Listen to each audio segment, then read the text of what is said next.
আমরা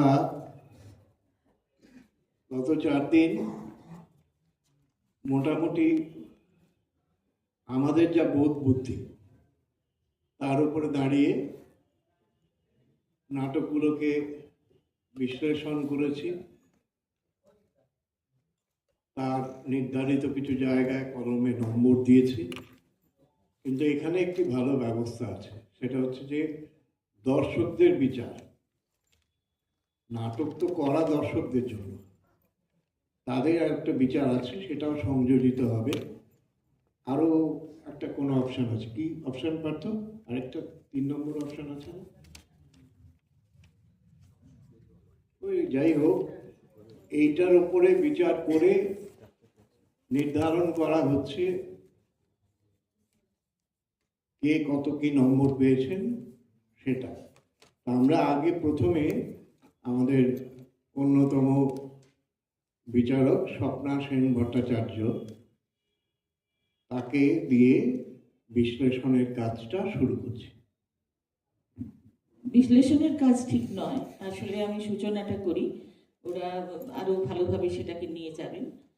রঙ্গোৎসব, নবম রঙ্গোৎসব, নৈহাটি রঙ্গসেনার আয়োজিত এই নবম রঙ্গোৎসব শুরু হয়েছে 1 থেকে 5, আজকে শেষ দিন। রঙ্গোৎসবে ওরা আয়োজন করেছিল এটি সর্বভারতীয় বাংলা ছোট নাটকের প্রতিযোগিতার আসর। তা সেই আসরে আমি বিচারক হিসেবে থাকতে পেরে অত্যন্ত সম্মানিত, গর্বিত। আমার বোধ বুদ্ধি যতটুকু আমি তাতে চেষ্টা করেছি, যতটা পারা যায়, এই আর কি। রঙ্গসেনা সম্পর্কে নতুন করে বলার কিছু নেই, আপনারা সবাই জানেন। রঙ্গসেনা তাদের নিষ্ঠা, আন্তরিকতা, দায়বদ্ধতায় ক্রমাগত নাট্যচর্চা চালিয়ে যাচ্ছে এবং এখনো সেইভাবেই তারা দায়শীল এবং ভালো, প্রত্যেকে ভালোভাবে এটা করছে। এখনো আরো অনেক অনেক দিন এটা চলবে, ভালোভাবে চলবে, চালাবে এরা, এই আশা আমি রাখি অবশ্যই। নাটক সম্পর্কে যদি বলতে হয় তাহলে বলবো, এই কদিনে যে নাটক দেখেছি আমরা 12টা নাটক 4 দিন ধরে, প্রত্যেকেই আন্তরিকতার সঙ্গে তাদের নিজের নিজের নাটক পরিবেশন করেছেন, মঞ্চস্থ করেছেন, চেষ্টা করেছেন, ভালো লেগেওছে। তবে কিছু তারতম্য তো থাকেই, কোথাও কোথাও কিছু তারতম্য এসে যায়, কখনো ইচ্ছাকৃত, কখনো অনিচ্ছাকৃত, এসেই যায়, প্রত্যেকটি মানুষের মধ্যেই হয়। তা সেই হিসেবেই সেইগুলো ধরেই দেখতে হয় বা সেইগুলো ধরেই বিচার করতে হয়। এইটুকুই বিচার, তাতে কারো কোনো মান কম বেশি হয় আমার মনে হয় না। আমার মনে হয় কোথাও কোথাও তার তখন ভুল শোধরানোর জায়গাও এসে যায়, সেইভাবেই তা মানুষ চলে বা নাটক শুরু হয়, শেষ হয়, নাটকের বিচার হয়। আরেকটা কথা না বলে পারছি না, সেটা হচ্ছে আমার আমাদের মনে হয়েছে যে নাটকটা স্বল্প দৈর্ঘ্যের নাটক, তো টাইম একটু সময় দেওয়া ছিল প্রত্যেককেই, যে এই সময়টা কভার করতে হবে। কিন্তু কেন জানি না আমরা লক্ষ্য করেছি যে সময়টা অধিকাংশ ক্ষেত্রেই অনেক বেড়ে গেছে। তা আমার মনে হয় যে প্রতিযোগিতার আসরে নাট্যদলগুলি এটি খেয়াল রাখলে বোধহয় ভালো হয়, মানে যতটা সম্ভব টাইমের মধ্যে, সময়ের মধ্যে শেষ করলে বোধহয় জিনিসগুলো ঠিক মতো হয় বা আয়োজক কমিটিরও সেটা সুবিধে হয় চালাতে। এই আর বাকি বিশ্লেষণ দেবু আছে, ওরা আছে, নাটক নিয়ে বিশ্লেষণ অবশ্যই করবে। আমার শরীর ঠিক সুস্থ নয়, আমি 5 দিন ধরে মানে হঠাৎ একটা বিরাট অসুস্থতা থেকে উঠেছি। আমি যতটুকু কম বলি ততই ভালো। আর এমনি রঙ্গসেনা আরো এগিয়ে চলুক, তাদের এই নাট্যদল আসুন, অভিনয় করুন, ভালোভাবে বিশ্লেষণ হোক, তাদের বিচার হোক, তারা ভালোভাবে পুরস্কার পান, এটা সবার আনন্দ, আমারও আনন্দ। রঙ্গসেনা এগিয়ে চলুক এই আশা রেখে আরেকটা কথা প্রসেনজিৎ বর্ধনের স্মৃতির উদ্দেশ্যে বলি যে তার নাট্য ভাবনা, তার ভালোবাসা, তার নাটকের প্রতি শ্রদ্ধা আগামী প্রজন্মের নাট্যকর্মীদের আরো এগিয়ে চলার অনুপ্রেরণা দেবে, এই আশা রাখি অবশ্যই।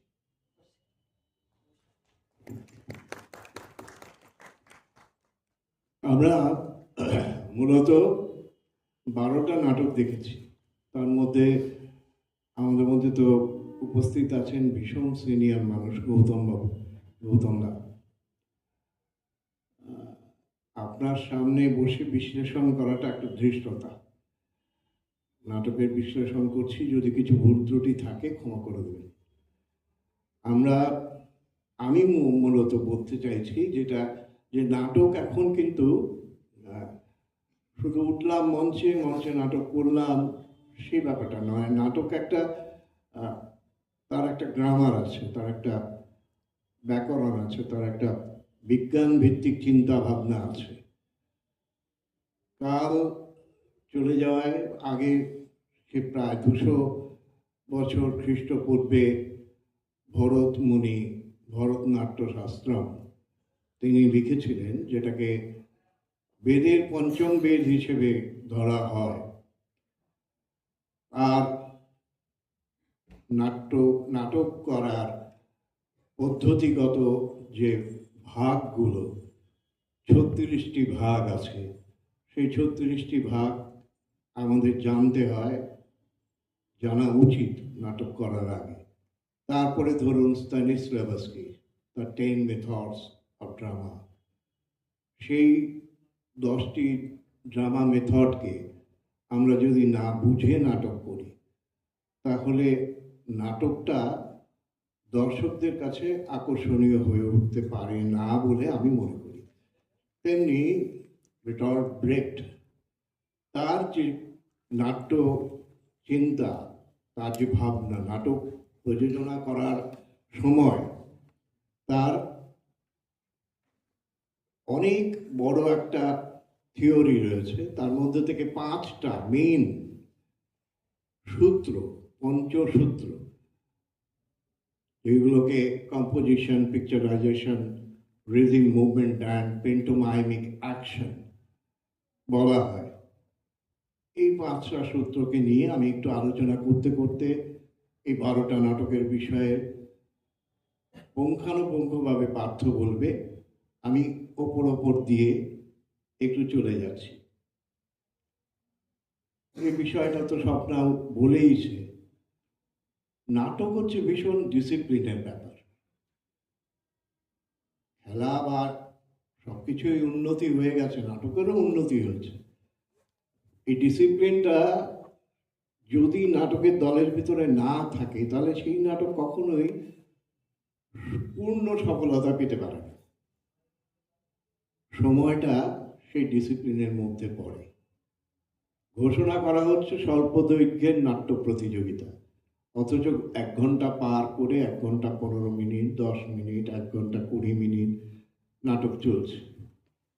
নাটককে সেভাবে বুঝে নেওয়া হয়নি, আমরা কেন, কোথায়, কিভাবে নাটক করছি। সামনে তো কজন লোক বসে আছেন, তাদেরও তো একটা ভাবনা চিন্তা আছে। তারা স্বল্প দৈর্ঘ্যের নাটক দেখতে এসে কেন আমার 1 ঘন্টা 10 মিনিটের নাটক দেখবে? একাঙ্ক নাটক, আমি ব্যক্তিগতভাবে নাটক লিখি, 50-55 মিনিটের মধ্যেই নাটককে রাখতে হয়। স্বল্প দৈর্ঘ্য হলে তো আরো 40-45 মিনিটের ভেতরেই সমগ্র নাটকের কথাকে, নাটকের ভাবনাকে পরিস্ফুট করে তুলতে হয়। সেটা এখানে কিন্তু বারবার অতিক্রম করেছে। দিল্লির যে নাটকটি আমরা এখানে দেখেছি, তাদের কোনো প্রতিনিধি কি আছেন এখানে? আজকে কি উপস্থিত আছেন? যাপন চিত্র,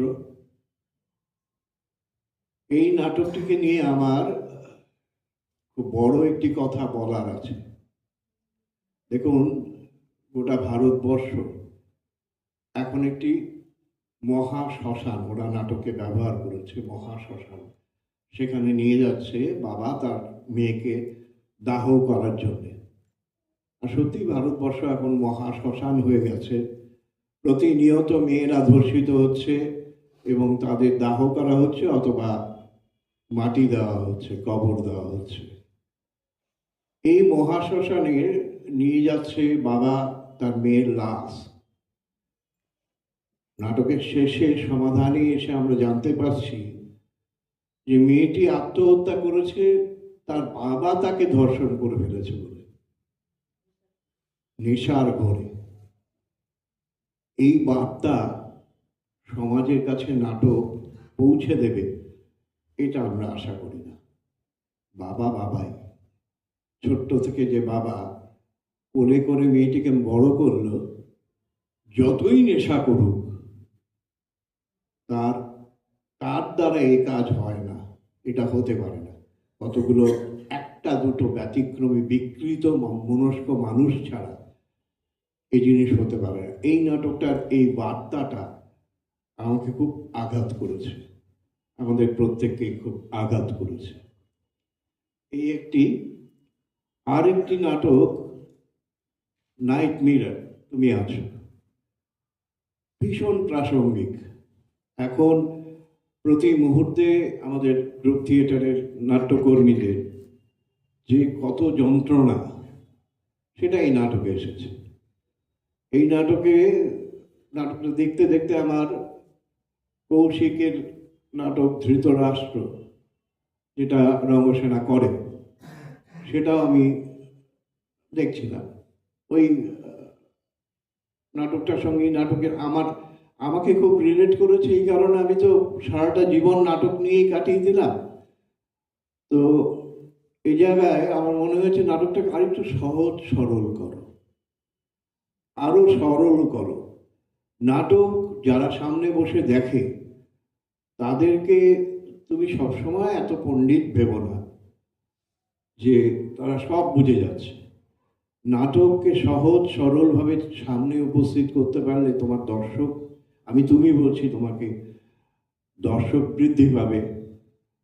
দর্শক বৃদ্ধি পায় না যখন সে নাটকটাকে বুঝতে না পারে।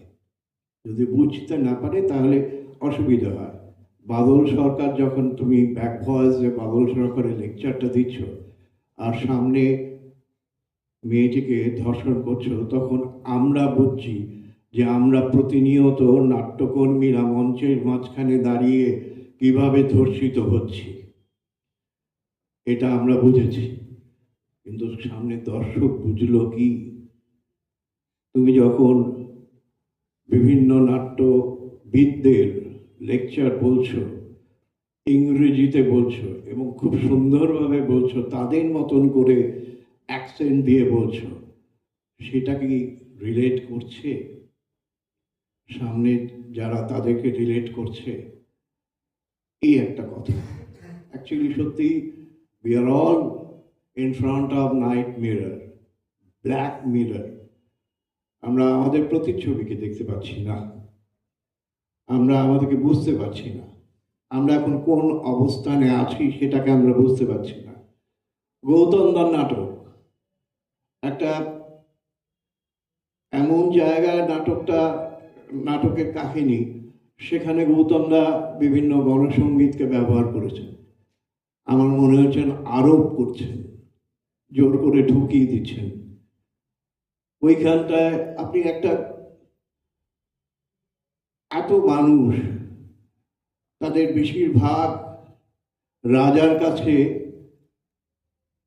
চিঠি পাঠাচ্ছে মুক্তির, আরেকজন মুক্তি চাইছে না, আবার তাকে মেরে ফেলছেন। বিষয়টা ভালো লেগেছে, কিন্তু তার মধ্যে যে গানগুলোকে বা বিভিন্ন যে পিকচারাইজেশনগুলোকে করেছেন কয়েকটি ক্ষেত্রে, সেক্ষেত্রে আমাদের মনে হয়েছে যে আরোপ করা হলো, জোর করে ঢুকিয়ে দেওয়া হলো, ইনজেক্টেড। এই জিনিসটি মনে হয়েছে, কারণ ওই গল্পটির সঙ্গে এটি যায় না। দুটি চরিত্রের যে অবস্থান, যে গল্পের ছবি আমরা দেখতে পাচ্ছি, সেখানটায় এটা ঠিক যাচ্ছিল না মনে হচ্ছিল। কারণ বাঁচবো আমরা, এই গানটা তো আমরা সেই ছোট্ট থেকেই গাইছি, যুবক বয়স থেকেই গাইছি। আপনি বাংলার জায়গায় ভুবন বলেছেন, সত্যি ভুবন এখন আক্রান্ত, ভুবন দূষিত বলেছেন, ভালো।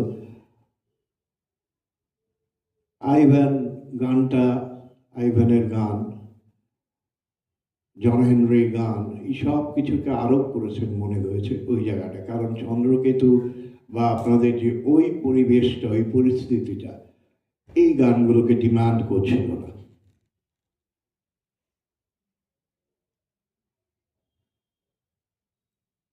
আমাদের নাট্যকর্মীদের সব থেকে বড় জিনিস হচ্ছে সমাজের প্রতি দায়বদ্ধতা।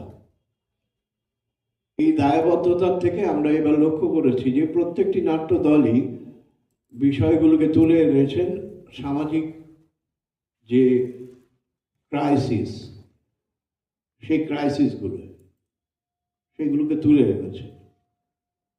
কিন্তু আমি ব্যক্তিগতভাবে বেশি মনে করি আমাদের প্রতিদিনকার যে চাওয়া, রুটি কাপড়া মাকান, শিক্ষা, এগুলোকে যখন একেবারে দোলে পিষে দেওয়া হচ্ছে, তখন ধর্ম নিয়ে খুব বেশি চেঁচামেচি আরম্ভ হয়েছে। ধর্ম ধর্ম ধর্ম, মন্দির মসজিদ গির্জা, এগুলোকে আমরা আনছি ঠিকই, কিন্তু এগুলোকে বেশি মূল্য দিয়ে ফেললে এরা কিন্তু মাথা চাড়া আরো দিয়ে উঠবে, বিশাল মূর্তি হয়ে দাঁড়াবে এবং দাঁড়াচ্ছেও। একটা অস্থির অবস্থা চলছে গোটা বিশ্ব জুড়ে, ল্যাটিন আমেরিকা, ইউরোপ, বিভিন্ন জায়গায় প্রচন্ডভাবে মানুষ এদেশ থেকে ও দেশে গিয়ে আশ্রয় নিচ্ছে। উদ্বাস্তু সমস্যা, এই সমস্যা এখন কিন্তু বিশ্বের একটা সব থেকে বড় সমস্যা। একটা নাটকে কি দুটো নাটকে এগুলোর ছোঁয়া আমরা পেয়েছি, একটা নাটকে পেয়েছি। আন্তর্জাতিক সমস্যা এটা। ভাববেন না যে ওইখানে অনেক দূরে আগুন লেগেছে, ওই আগুন এইখান অব্দি আপনার বাড়ি অব্দি আসবে না, তার কোনো গ্যারান্টি নেই। আর গ্যারান্টি নেই না এসে গেছেও। সেখানে সীমান্ত সমস্যা, বলিভিয়ায় কি হচ্ছে, আলজেরিয়ায় কি হচ্ছে, আফ্রিকার বিভিন্ন জায়গায় কি হচ্ছে, আমেরিকা নিজে কিভাবে শেকলপুরি অভিবাসীদের ফেরত পাঠাচ্ছে পায়ে বেড়ি পরিয়ে। আমেরিকা নিজের ভেতরে, নিজের দেশের ভেতরে তার প্রেসিডেন্ট কি কেচ্ছার সঙ্গে যুক্ত হয়ে পড়ছে, এই সব কিছু কিন্তু ঘটছে। একটা সমস্যার ভেতরে পড়ছে। আমরা যতদূর জেনে এসেছি এতকাল, যে পুঁজিবাদের শেষ আছে, সে নিজেকেই নিজে শেষ করে। একটা সমাজ ব্যবস্থা থেকে আরেকটা সমাজ ব্যবস্থার জন্ম নেয় এবং সেই সমাজ ব্যবস্থা জন্ম নেওয়ার জন্য এই মুহূর্তে অপেক্ষা করছে। এরকম একটা মুহূর্তের মধ্যে আমরা দাঁড়িয়ে আছি। সেই জায়গায় আমাদেরকে বিভ্রান্ত করার বিভিন্ন রকম চেষ্টা চলছে।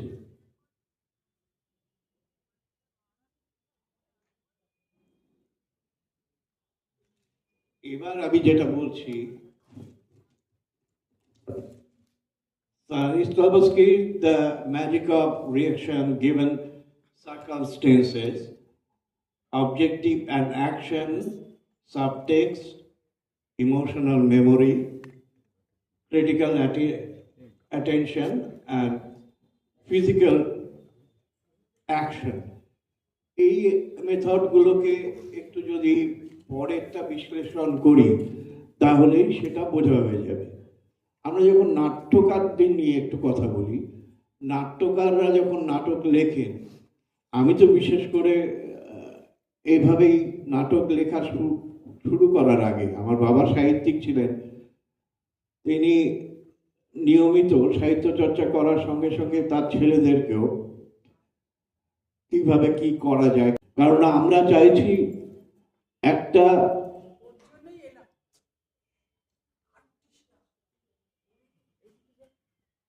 বেরিয়ে আসতে, এটা আমরা একটু চাইছি।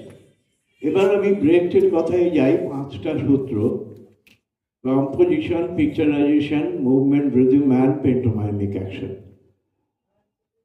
কম্পোজিশন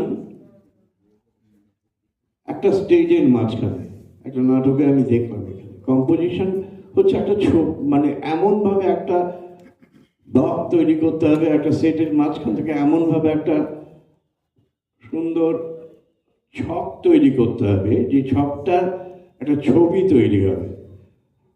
আমাদের বিশ্বে দুটি ল্যাঙ্গুয়েজ আছে যেটা বাঁদিক মানে শুধু ডান দিক থেকে বাঁ দিকে পড়া হয়, সেটা উর্দু অ্যান্ড ফ্রেঞ্চ ল্যাঙ্গুয়েজ। ডান দিক থেকে বাঁ দিকে পড়া হয়, উর্দু এদিক থেকে এদিকে, আর বাকি সব ল্যাঙ্গুয়েজ বাঁ দিক থেকে ডান দিকে পড়া হয়। তাই আমাদের চোখগুলো অভ্যস্ত বাঁ দিক থেকে ডান দিকে, যেটা নাট্যকর্মীর জন্য যেটা right to left, write down left down, এগুলো খুব ইম্পর্টেন্ট জায়গা। স্টেজের space, mid stage, mid left, mid right. Hamlet নাটকে দেখা গেছে লেফট আপে হ্যামলেটের বাবাকে, ছোট্ট একটা গোল চাকতির মধ্যে আলোর মধ্যে বাবা দাঁড়িয়ে কথা বলছে, মুখটা কত ইম্পর্টেন্ট জায়গা, অথচ অবহেলায় পড়ে থাকে মঞ্চে। আমরা যখন নাটক করি আমরা ভাবি না যখন ডিরেকশনটা দেওয়ার সময় যে ওখান দিয়েও কত কিছু করা যায়। গৌতম দাকে দেখেছি ওইখান দিয়েই বারবার এক্সিট করতে, এক্সিট করে আবার এন্ট্রি নিতে। লেফট আপ, আমার লেফট আপ, ওকে। সেই কম্পোজিশনে তারপরে যেটা হয় পিকচারাইজেশন। এই পিকচারাইজেশনটা আমাদের কাছে নাটকটা পিকচারাইজেশন, পিকচার আবার কি, আমার কাছে প্রতি মুহূর্তে স্টেজে একটা করে পিকচার চলে যাচ্ছে, একটা করে ছবি চলে যাচ্ছে, ফ্রম রাইট টু লেফট একটা করে ছবি চলে যাচ্ছে। এই ছবিটা দর্শক দেখছে, কিন্তু এই ছবিটা তৈরি করছেন অভিনেতা অভিনেত্রীরা, পেছনে সেট, আলো, আবহ সব মিলিয়ে একটা ছবি অনবরত সরে সরে সরে সরে যাচ্ছে। এটা তৈরি হচ্ছে তার পেন্টোমাইমিক অ্যাকশন দিয়ে, তার মুভমেন্ট অ্যান্ড রিদম দিয়ে। একটা নাটকের মুভমেন্ট আছে, তার একটা লয় আছে, সেই লয়টা কখনো দ্রুত, কখনো একটু মধ্য, কখনো ধীর। এটাকে লেগাটো, স্টাকাটো নাটকের ভাষায় বলা হয়। আটারেন্স, যেটা বলা, নাটকের ডায়ালগ যে বলছে তার সঙ্গে রিদিমকে একযোগে নিয়ে যাওয়া, এই সবটাকে স্টাকাতো যাবে না লেগাটো যাবে, তার মুভমেন্টটাও কেমন হবে, বিছিয়ে বিছিয়ে বলার সময় সে চলবে কেমনভাবে, দ্রুত বলার সময় সে চলবে কেমনভাবে। অথবা এটাও হতে পারে অ্যাসিমেট্রিস ডিমিট্রিস, যেটা চলতি একদম ঠিক সেরমভাবে চলতে গিয়ে হঠাৎ ডিমিট্রিস করে ফেলেন, উল্টো করে দিলেন। দেখেন না এক একটা অ্যাডভার্টাইজমেন্টটা হঠাৎ একটা অ্যালফাবেটকে উল্টো করে দেয়, সেটা বেশি চোখে পড়ে। এই ডিমিট্রিস অ্যাসিমেট্রিস এগুলোকে ব্যবহার করা, মাথায় রাখা, ডিরেক্টর অভিনেতা এদের মাথায় রাখা। এই বিভিন্ন জিনিস সামনে যারা বসছে তাদের আকর্ষিত করে। নাটক যারা লিখছেন তারাও তো, সুব্রতবাবু আছেন ভালো বুঝবেন, মলয়দাও তো এখন কনক, এরা সবাই তো নাটকেরই প্রায় লেখক, তারা বুঝবেন এটা।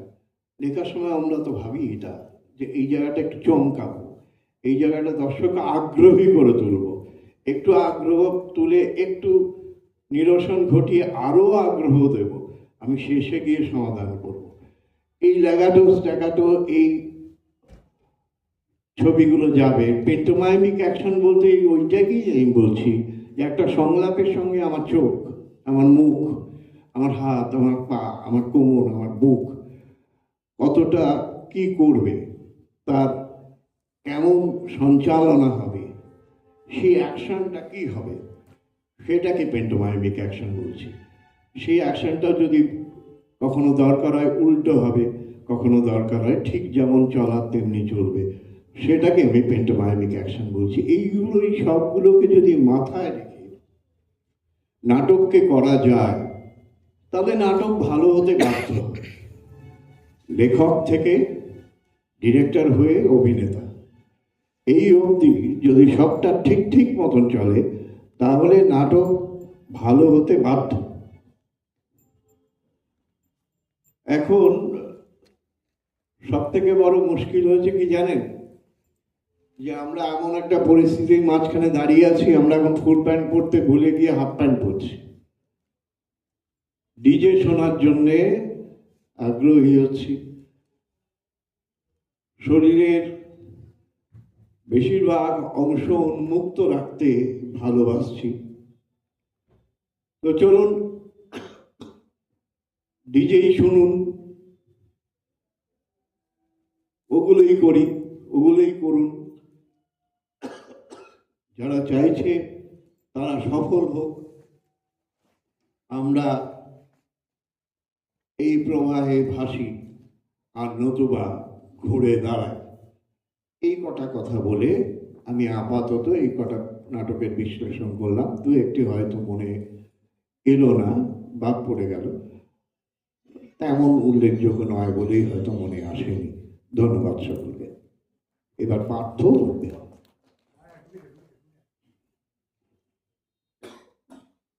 উপবিষ্ট সম্মানীয় গুণীজন,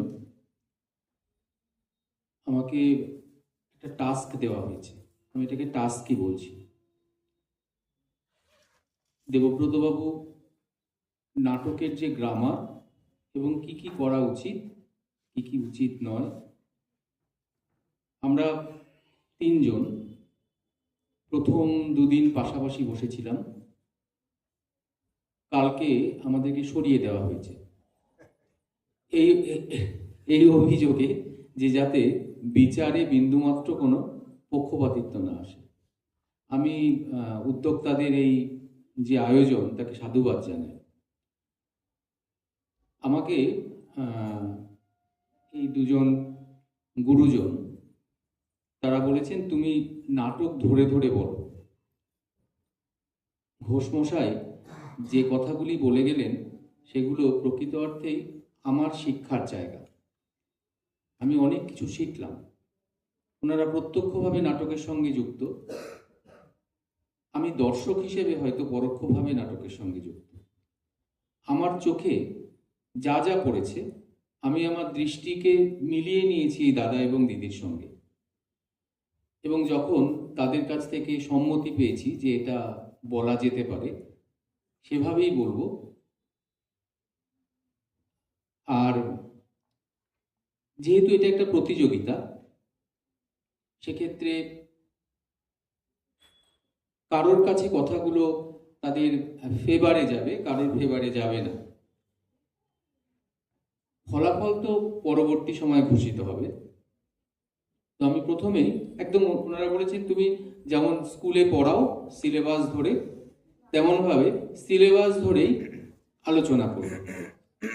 নাটকের ফ্রেমিং থেকে শুরু করে একদম আমাদের বিশ্ব নাট্যশাস্ত্রের যে সমস্ত সম্মানীয় ব্যক্তিরা, তাদের কৌশল সবটাই কিন্তু ঘোষ স্যার সকলের সামনে বলেছেন, এবং প্রত্যেকেই প্রাজ্ঞ গুণীজন।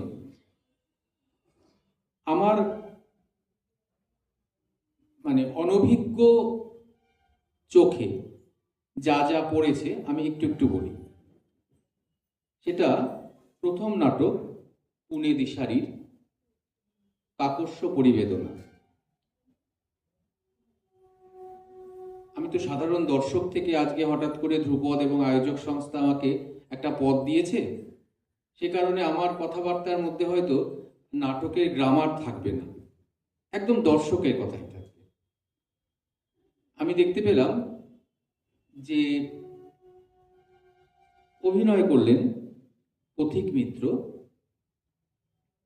তিনি তার যে বক্তব্য, সেই বক্তব্যকে জোরালোভাবে বলবার চেষ্টা করলেন, কিন্তু দুটো চরিত্র, সেই দুটো চরিত্রকে সামনে এনে বলবার চেষ্টা করলেন। দেখা গেল যে কোন চরিত্রটা কোন চরিত্রকে ছাপাতে চাইছে এই জায়গাটা কিন্তু আমাদের কাছে পরিষ্কার হলো না। দ্বিতীয় যে কথাটা, মঞ্চে কিছু ব্যবহার হয়েছিল পোস্টার। মঞ্চে তো আলোর ব্যবহার হয়। আমরা ছোটখাটো যে নাটকের কাজ করেছি, আমাদের যারা করাতেন তারা বলতেন আলো নিয়ে কাজ করো, শব্দ নিয়ে কাজ করো, এগুলো বোধহয় একেবারে বেসিক গ্রামার। আমার যেন মনে হয়েছে আমি কিন্তু একটা পোস্টারকেও চোখে দেখতে পাইনি। পেছনে যে সমস্ত পোস্টারগুলো ছিল, সমস্ত পোস্টারগুলো অত্যন্ত প্রাসঙ্গিক। আমাদের দেশ, আমাদের রাজ্য এবং বহির্বিশ্বের অনেক কিছু যেগুলো পোস্টারে ছিল, একটা পোস্টারের কোনো জায়গায় আলাদা করে কিন্তু কোনো আলো পড়েনি। ফলে যে বক্তব্য বিষয় অনেক সময় সিম্বলিক ওয়েতেও তো চলে, একটা পোস্টারও হয়তো অনেক কথা বলে, আমরা কিন্তু সেটা দেখতে পাইনি। দ্বিতীয়, দিল্লির যাপন চিত্র, ওরা পাপ নাটকটি করলেন। আমি স্কুলে বাংলা পড়াই, যে কারণে ক্রন্দনরতা জননীর পাশে বলে একটা কবিতা আছে ক্লাস 11-12-এ, আমি কবিতাটা একদম পড়াতে চাই না এই কারণে, সেই পড়াতে গিয়ে যে মেয়েটির কথা বলতে হবে, আমার কিন্তু আমার মেয়ের মুখটা সামনে চলে আসবে। আমি তো বাবা, আমি কখনো সেই মুখটাকে মনে করতে চাই না। একদম ঘোষ স্যার ঠিক এক কথাই বলেছেন যে আমরা বোধহয় এই বার্তাটা দিতে চাই না যে বাবা সেই মানে সেই জায়গাটায় মেয়েটিকে নিয়ে পৌঁছেছেন। আমি শব্দটা উচ্চারণ করতে পারি না, কারণ আমি এতটা প্র্যাকটিক্যাল নই। হ্যাঁ, সেই জায়গায় নিয়ে পৌঁছেছেন যে মেয়েটিকে সম্মান বাঁচাবার জন্য আত্মহত্যা করতে হয়। নাটকের বাঁধনি খুব শক্ত ছিল, ত্রুটি ছিল একটি, লেখা ছিল 55 মিনিট, নাটক শেষ হয়েছে 1 ঘন্টা 25 মিনিট। আলো ভালো ছিল, অভিনয় অত্যন্ত ভালো ছিল, পার্শ্ব চরিত্র থেকে শুরু করে প্রত্যেকেই অত্যন্ত সুন্দর অভিনয় করেছিলেন। তৃতীয় নাটক ছিল যেটি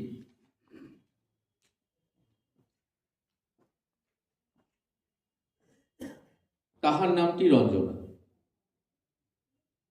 এটা খুব খুব পুরনো নয়, আমাদের জানা নাটক। এখানে প্রত্যেকের অভিনয় সাবলীল ছিল, যেমনটি হওয়া উচিত তেমনটি ছিল, কিন্তু স্পেশাল কিছু ছিল না।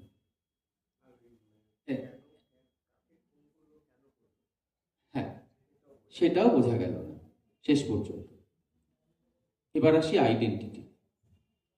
আমার মনে হয় আমরা এই মুহূর্তে প্রত্যেকে আইডেন্টিটি ক্রাইসিসে আছি।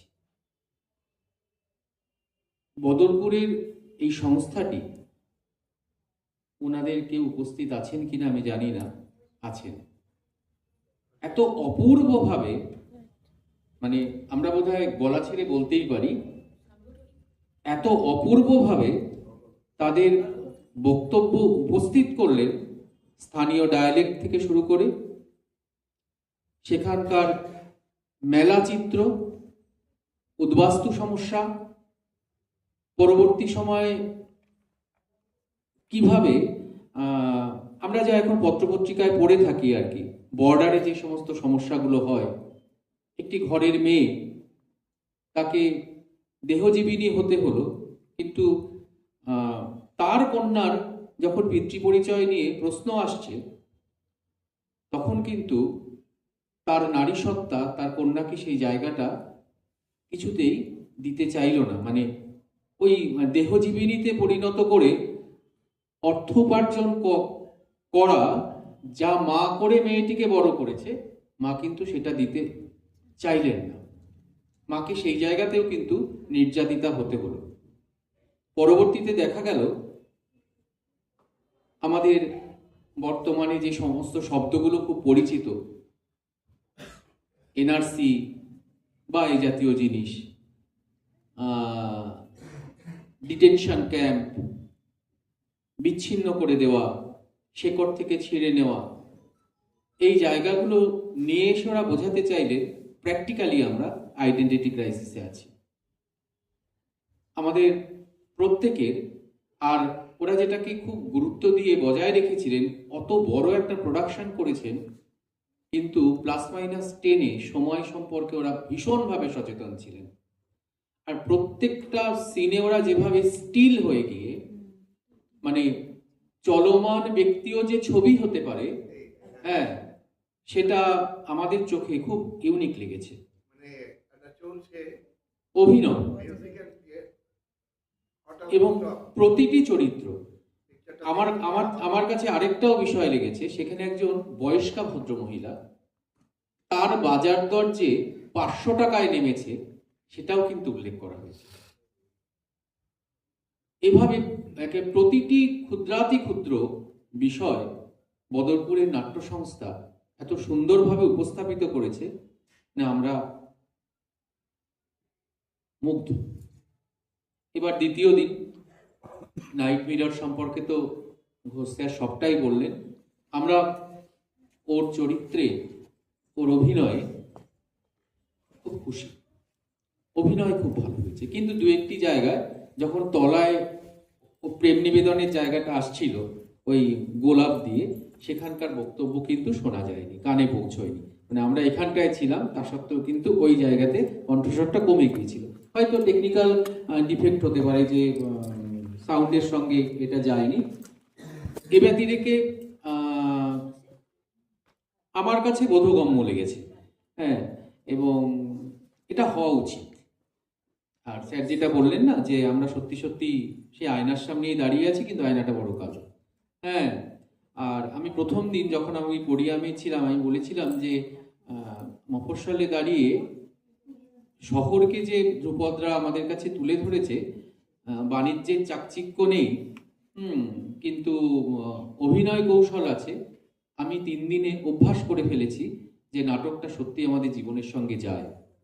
এবং নাইট মিররের কি নাম যেন, কি রোহিত, রাহুল এটা কিন্তু আরেকবার প্রমাণ করে দিয়েছে যে শিল্পী কখনো শিল্পের সঙ্গে আপোষ করে না। শিল্পীর সম্মান শিল্পেরই কাছে, এবং শিল্পই শিল্পীর জীবন। এটা রাহুল পা একবার এদিকে দিয়ে আর একবার ওদিকে দিয়ে একেবারে চোখে আঙুল দিয়ে দেখিয়েছে যে থিয়েটার যার নিঃশ্বাস প্রশ্বাস হওয়া উচিত, সেই বাণিজ্যের কারণে বা বিশেষ কারণে থিয়েটারকে একেবারে বাজারি করে তুলছে, যেটা একজন প্রকৃত শিল্পী সেটা কখনো চায় না, মেনেও নেয় না। বিপ্লবটা বোধহয় সেই জায়গাতে। তারপরে ডুমুরদহের স্টিয়ারিং আছেন নিশ্চয়ই, ডুমুরদহের না স্টিয়ার, ওর যে দেশে গঙ্গাবাই আছেন কেউ, ডুমুরদহের কেউ নেই। হ্যাঁ, সমস্যাটা সত্যি ভালো, তৃতীয় লিঙ্গ নিয়ে বিষয়টা হয়েছিল, এবং ওটা দেখাতে গিয়ে ওরা বুঝেছেন যে আমাদের বেকার সমস্যা কোথায় পৌঁছেছে। আমরা তো ভাতাজীবী হয়ে গেছি, হ্যাঁ, আমরা এখন ভাতায় বাঁচি। তো শিক্ষা গঙ্গায়, সংস্কৃতি সমুদ্রে, আর বোধ তো একেবারে চড়কের গাছে উঠে ঘুমিয়ে গিয়েছে। ফলে আমরা শুধু ভাতাতেই আছি, ভাতাতেই থাকি, ভাতাতেই বাঁচবো। তো সে কারণে 3টি শিক্ষিত ছেলে, তাদেরকে নিজেদের আবার আইডেন্টিটির কথাই আসে, যে তাদের আইডেন্টিটি ক্রাইসিস সেই জায়গাতে দেখা গেল যে তাদের চাকরি নেই, শিক্ষা আছে চাকরি নেই, কর্মসংস্থান নেই, বাঁচতে তো হবে। আমাদের বাবা মা জন্ম দিয়েছেন, কিন্তু মেরে ফেলার অধিকার তো, নিজেদেরকে মেরে ফেলার অধিকার তো দেননি। যে করেই হোক বাঁচবো, তো বাঁচবো কি করে? এটা একটা সহজ পথ, ক্রসিং এ দাঁড়াবো, সিগনালে দাঁড়াবো, তারপর নিজেদের মধ্যে লড়াই করব। অথচ আমাদের গঙ্গা প্রবাহিত, সময় প্রবাহিত, আমরা নাকি প্রগতিশীল। তো যাই হোক, সমাজের লজ্জাটাকে দেখিয়েছেন, কিন্তু সময় সেখানে ওদের কাছে বড় বাধা হয়ে দাঁড়িয়েছে। এবং কোনো কোনো জায়গায় মানে তৃতীয় লিঙ্গের যে চরিত্রগুলো অভিনয় করছে, তার মধ্যে হঠাৎ করে সে বড় বেশি দর্শনের কথা বলছে। হ্যাঁ, এবার একটা স্থানীয় পরিভাষায় যখন কোনো মানুষ কথা বলে, আমার কালকে শেষ নাটকের ত্রুটি হিসেবে এটা মনে হয়েছে, তার আলোচনার মধ্যে সেই পরিভাষাটা থাকাটাই উচিত। এবার যখন নিজের সঙ্গে নিজে কথা বলি, নিজের সঙ্গে নিজে বাঁচি, তখন তো আমি আমার দর্শনকে সামনে তুলে আনবই। কিন্তু যখন অন্যের সামনে আমার সেই পোশাকটার মধ্যে দিয়ে আমার দর্শনটাকে আমি বড় করে তুলতে চাইছি, অথচ আমি জীবিকাটাকে ছাড়তে চাইছি না, এটা কোথাও গিয়ে একটা বৈপরীত্য আনলো, সাজুজ্য আনলো। এটা বোধহয় সেই নাটকের একটা ত্রুটি বলেই আমাদের কাছে বিবেচিত হয়েছে। তারপর উনি মিত্রের আছেন কেউ? আছেন। প্রান্তিক, দোলন চাপা ম্যাডাম অভিনয় করেছিলেন, অসাধারণ অভিনয়। একজন মানে আমরা এরকম একক অভিনয় দেখেছি, মানে আমি শাওলি মিত্রের নাথবতী অনাথপথ দেখে আমি ভেবেছিলাম কি করে সম্ভব। পরবর্তী সময় গৌতম হালদারের নাটক তো দেখেই চলেছি। হ্যাঁ, বলা যায় যে রাহুল ওরকম এক একক অভিনয় করেছে। আর আপনাদের যে মহিলা চরিত্র, তার গানের গলা, ওটা বলতে ভুলে গিয়েছিলাম, যে উনি অভিনেত্রীকে ছাপিয়ে গায়িকায় পড়ে, আর স্পেশালি দূরে কোথাও দূরে দূরে গানটা মানে ভুলবার না আমি, হ্যাঁ ওই আবহ সম্ভবত, যাকে ওটা পরে বলাটাই ভালো।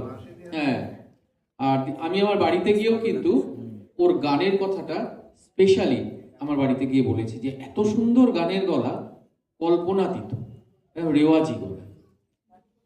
তো যেটা বলছিলাম, প্রান্তিকের ম্যাডাম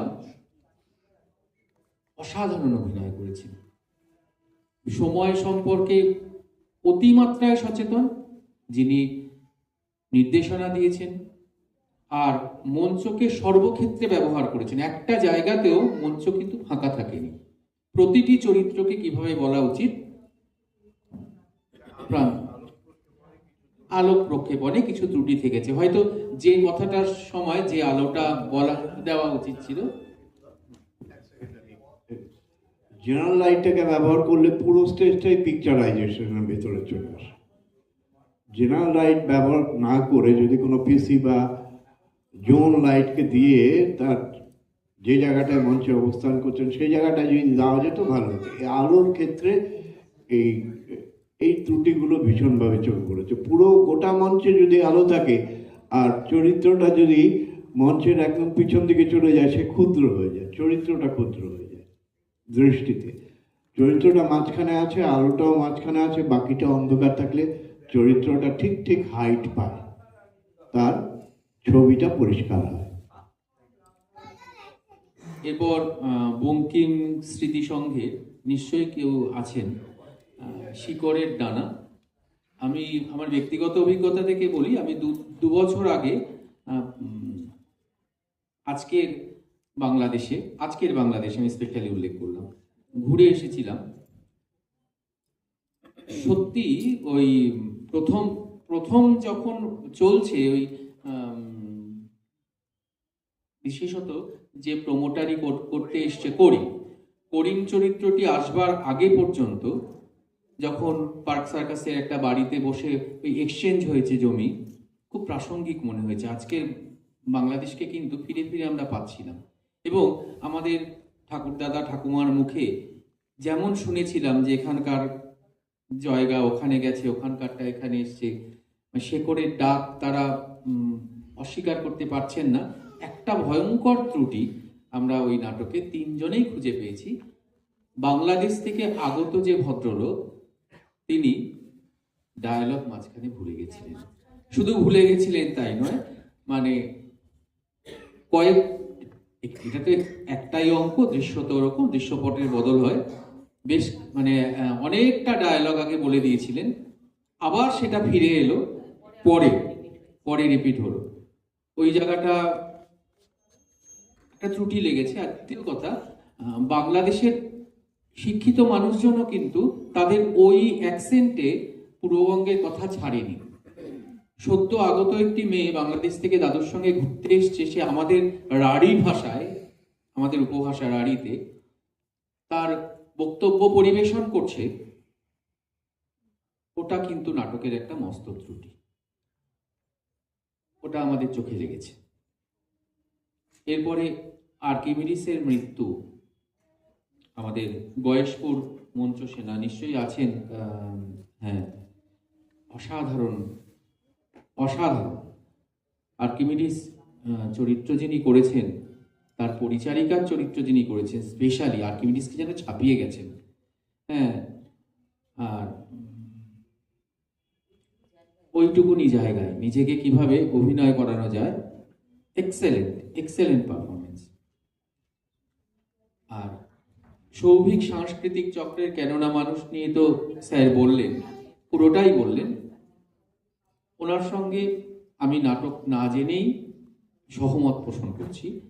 আর আমার ভালো লেগেছে, খারাপ লাগেনি, খুব প্রাসঙ্গিক, খুবই প্রাসঙ্গিক, বক্তব্য প্রাসঙ্গিক, উপস্থাপনায় হয়তো কিছু ত্রুটি থেকে গেছে, ভুল ত্রুটি নিয়েই তো চলে, আবার সেটা সংশোধিত হবে পরবর্তী রঙ্গোৎসবে।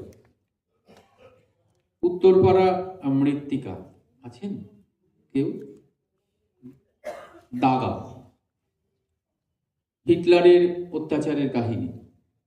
আমরা এমন হিটলার কিন্তু দেশে বিদেশে রাজ্যে সব জায়গাতেই পেয়ে থাকি। দাগ লাগিয়ে দেওয়ার জন্য সবাই একেবারে মুখিয়ে থাকে। দাগটা ধরতে পারেন, হ্যাঁ হ্যাঁ, একেবারে রূপান্তর করেছেন, কিন্তু প্রাসঙ্গিক ছিল, অভিনয় ঠিকঠাক। আর নৈহাটি সাজবাতির কাকেশ্বরীর গল্প, এটা নিয়ে আমি পরিচালক অঞ্জন থাকলে পরে একটু আলাদা করেই বলতাম। হ্যাঁ,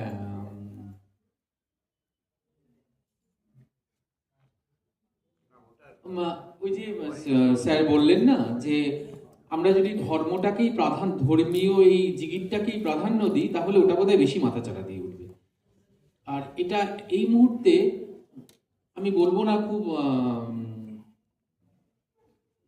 কি বলি এটা সম্পর্কে, ওই নাটকটা আরো অনেকটাই ভালো হতে পারত।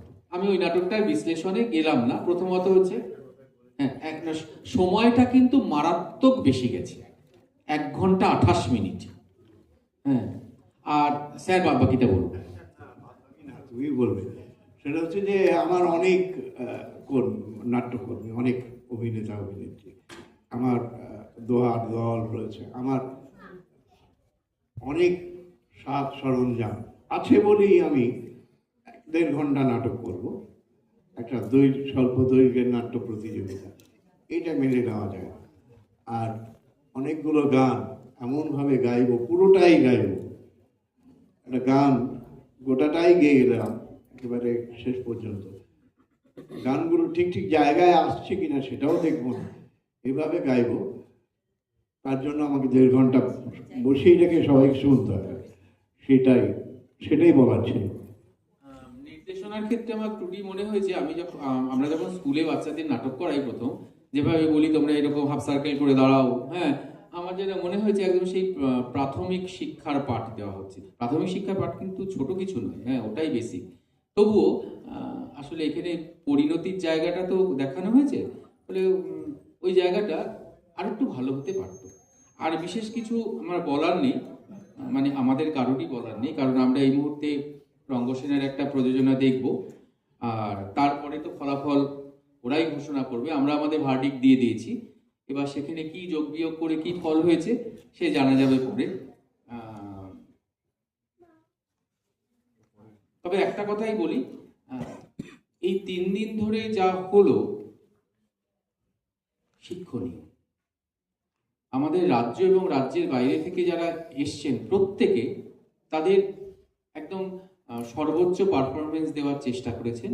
হয়তো কিছু ভুল ত্রুটি হলেও হতে পারে, আমাদেরও ভুল ত্রুটি থাকতে পারে বিচারের ক্ষেত্রে।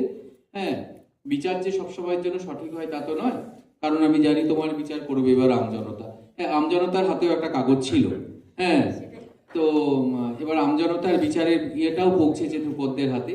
এবার দেখা যাক আমাদের 3 জনের বিচার আর আমজনতার বিচার যদি একযোগে যায়, তাহলে পরে অবশ্যই ফল পড়বে।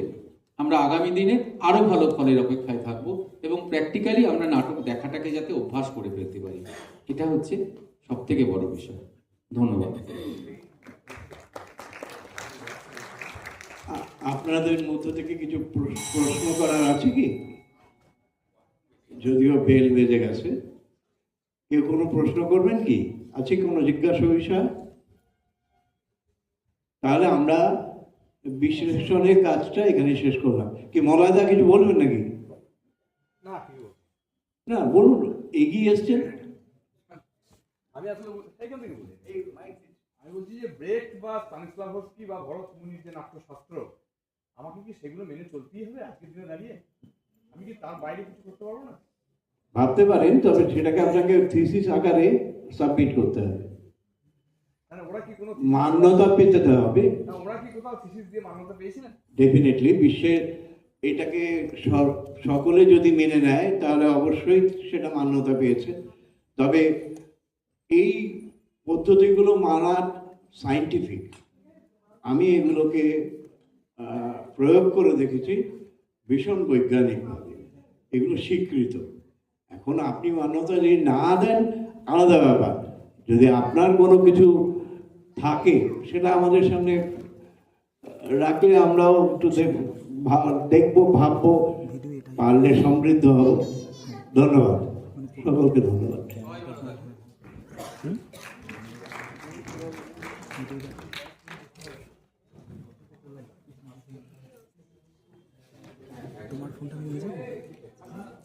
অনেক ধন্যবাদ আমাদের বিচারক মণ্ডলীকে, যারা এতক্ষণ আমাদের